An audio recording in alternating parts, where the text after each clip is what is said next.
Welcome to the Countess and Christoph Variety Channel. Today you're watching a Decorate My Tree With Me video.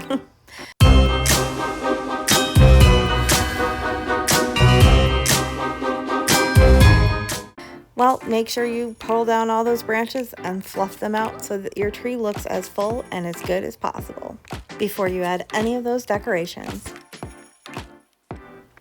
And don't you just love when you first plug it in and you can see the lights on for the very first time?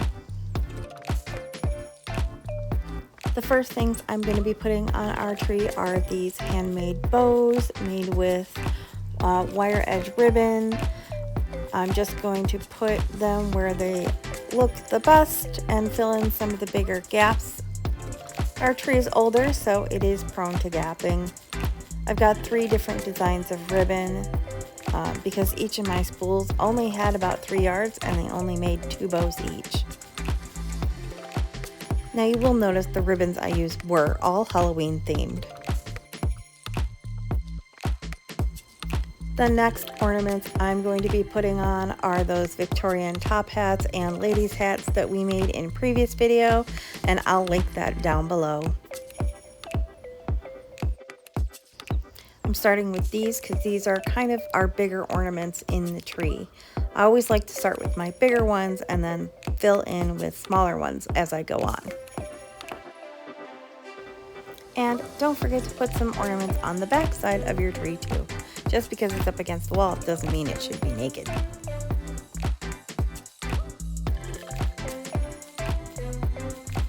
The next ornaments I'm putting on the tree are the Victorian fans that I also made in a previous video, and I will link that down below as well.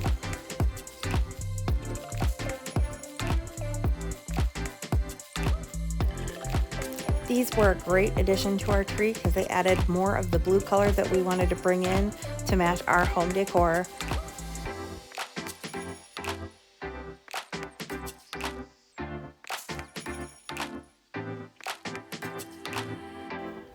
The next ornaments I'm putting on are these small Victorian frames that come in 3 colors, white, silver, and black.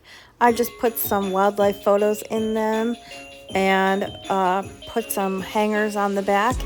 They are completely removable, so if I decide to change the images inside later, they can be pulled right out. I just taped the backs on with masking tape and then hot glued the hangers on. These made a wonderful addition to our tree too.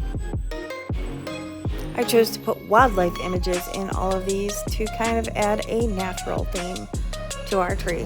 Plus the snow in them also made the backgrounds of the pictures blue to match. Next, I've got some shatterproof bauble ornaments. I'm going to be using the blue and white ones around the outside and not the glitter ones. And one of those ornaments actually had a hole in it, so I cut it out and made these dangly bats inside. This is a really special ornament, so it's going to go front and center on the tree. I might choose to make more of these later. The reason I'm using all of these paper ornaments and plastic shatterproof baubles, my normal tree is not kitten proof, and it is Sybil's first Christmas with us. So I wanted to make sure that everything I put on the tree was safe for her to get into and couldn't get broken, including the jute twine that I used as hangers. I thought it would be hard to fit all of these on this little pencil tree, but honestly, I still feel like I could have put more.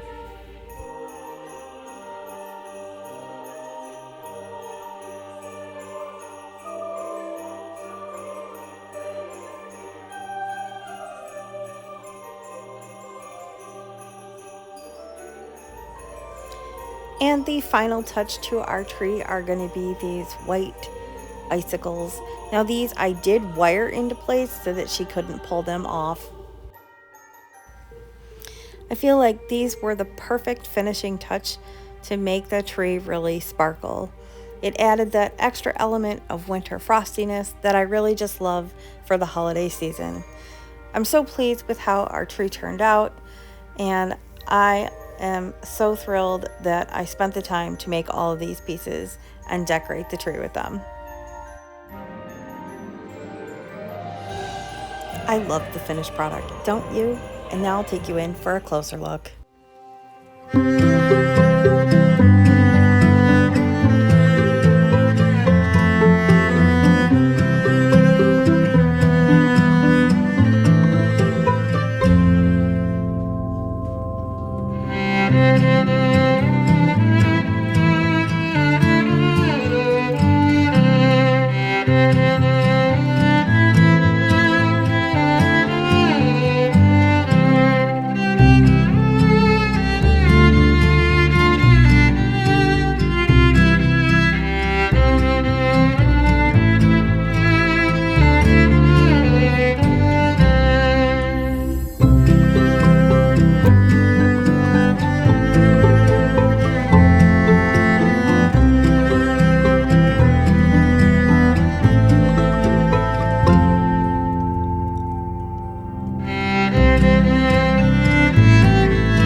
Please give a big thumbs up if you like what you saw today, and don't forget to subscribe so you never miss an episode of all the fun going on here in the lab.